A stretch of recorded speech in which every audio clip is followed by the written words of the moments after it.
Good afternoon there, Golden Bears. This is Steger talking to you from beautiful Mount Hermon, California, on the porch of my in-laws. Mount Hermon is on the Redwood area of Santa Cruz. Not a bad place to have to kind of review the Ch.1 reading analysis for the AMSCO textbook.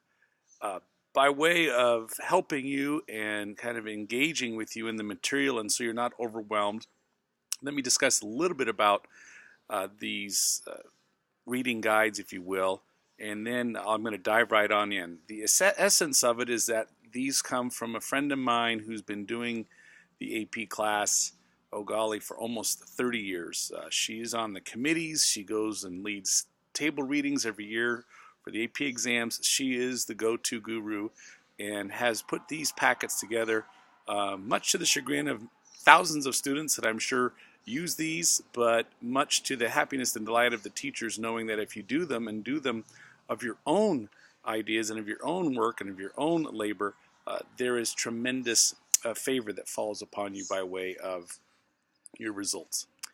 The packets will be given to you each week, normally due every Tuesday. Yes, they will take between 4 to 5 hours if you do them on your own.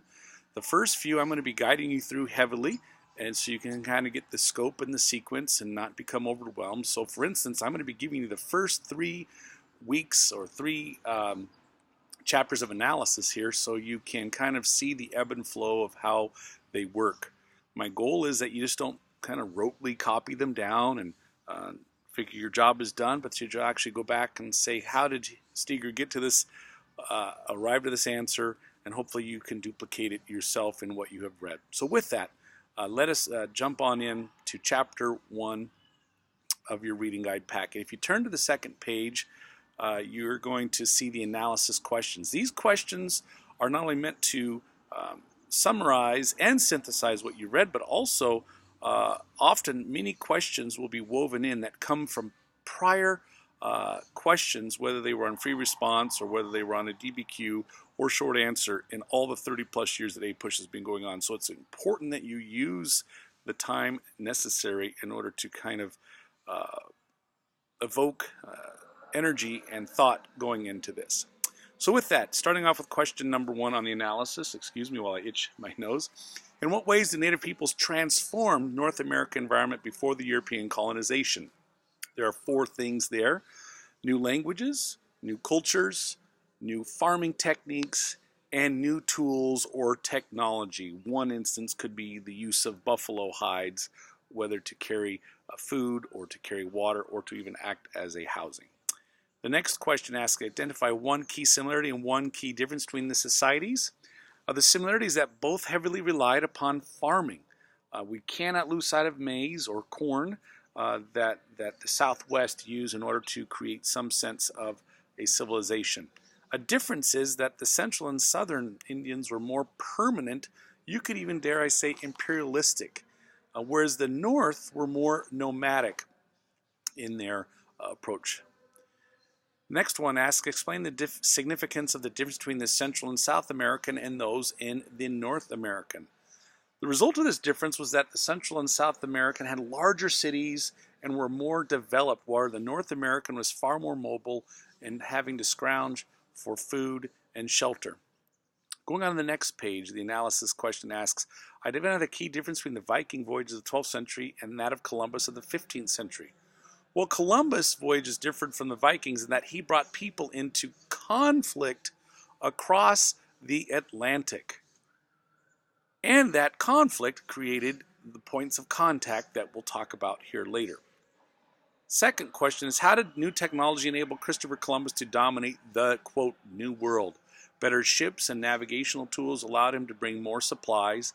Guns and better weapons helped him to conquer and vanquish the peoples in the New World.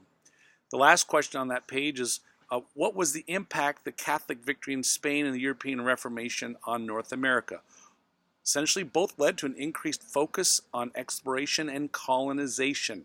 Spain yearned for political and economic, whereas the Reformation was predominantly religious.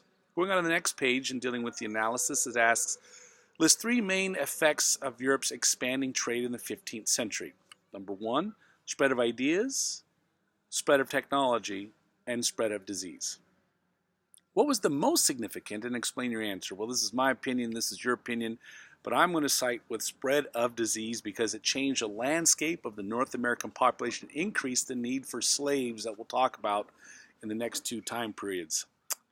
Going on to the next analysis question, it asks, how did European expansion impact the European society?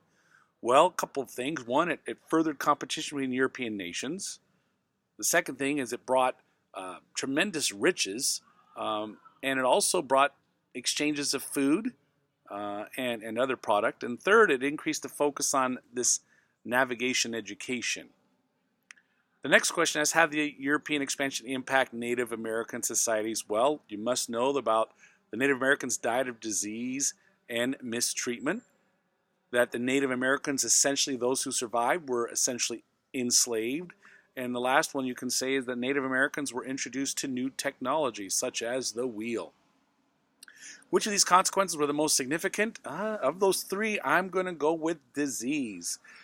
Because the disease amongst the American peoples nearly wiped out the population, giving the upper hand to the Europeans that were there, and also then making it very easy to enslave them.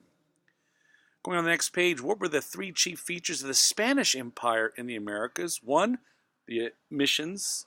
Two, that there was some American Indian resistance that we'll talk more about in class. And three, that there were new major waterways that were opened up as a result of the Spanish Empire. Next question. Identify one cause and one effect of the Spanish settlement on North America. Well, a cause could be as a response to nearby exploration by other nations. What effect did this exploration have? The spread of Christianity. Going on to the next question is identify three consequences of European contact: disease, violence, and spread of ideas. Of these, which was the most significant? Well, again, disease, because it wiped out the native populations and made it very easy for the Europeans to conquer. The next question is, what way was English policy towards Native Americans different than those of France and Spain? You will have to know, I will talk about this at length and nausea, but the French and the Spanish and the English all took different approaches with how they interacted with the Native Americans. Number one, it says, how is this different from France? In that that they were, actually the French were in good relationships with the Indians. They were trading with them and finding ways to, at some points, even intermarry with them. The second part, in that how it different from Spain, is that that the British did not use them for labor. Going on to the next question is, how effective were Native Americans in overcoming native aspects of European policies? Well, the Native Americans were not very effective, as they were often conquered and abused as a result of that. Going on to the next question. Please support or refute the following statement. Christopher Columbus was a hero. False, because it didn't have anything to do with him being heroic. It wasn't out of patriotism, or it wasn't a desire to help the American people to develop, but it was not the American people, but the Americas, or those who were found eventually on the Americas, but it was to prove his own theory right of superiority and their religious justification. List three pieces of evidence to support your answer. Well, he asked multiple nations to help back financially his trip.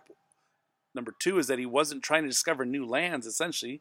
And number three is that the goal of the trip was to prove his theory that the world was in fact round. List three pieces of evidence to support the alternate view. Well, he did discover new land, which would consider him being heroic. He did share ideas with the Americas, and he did bring new foods to Europe, which we'll talk about with the Columbian Exchange. Going on to the next document, it's called basically a HIP, where you unpack the historical context, and you have to look at the audience, the purpose, and the author's point of view. I'm going to kind of walk you through this a little bit as you look at this, artistry here that is coming in. Hopefully you can look up some more data on that if you need to, but essentially the historical context of this is that it's a picture of Columbus and his crew first stepping foot in the Americas, thinking that they were in India. What's the intended audience, or the purpose, or the author's point of view? Is that the intended audience of this picture is, of course, for the Spaniards, because it proudly displays the Spanish flag and their Christian faith while hiding the natives kind of in the shadows. And the mapping, please go through and follow the instructions there. You'll be graded accordingly as you go through and look those types of things up. And on that, that takes us to the end of this packet.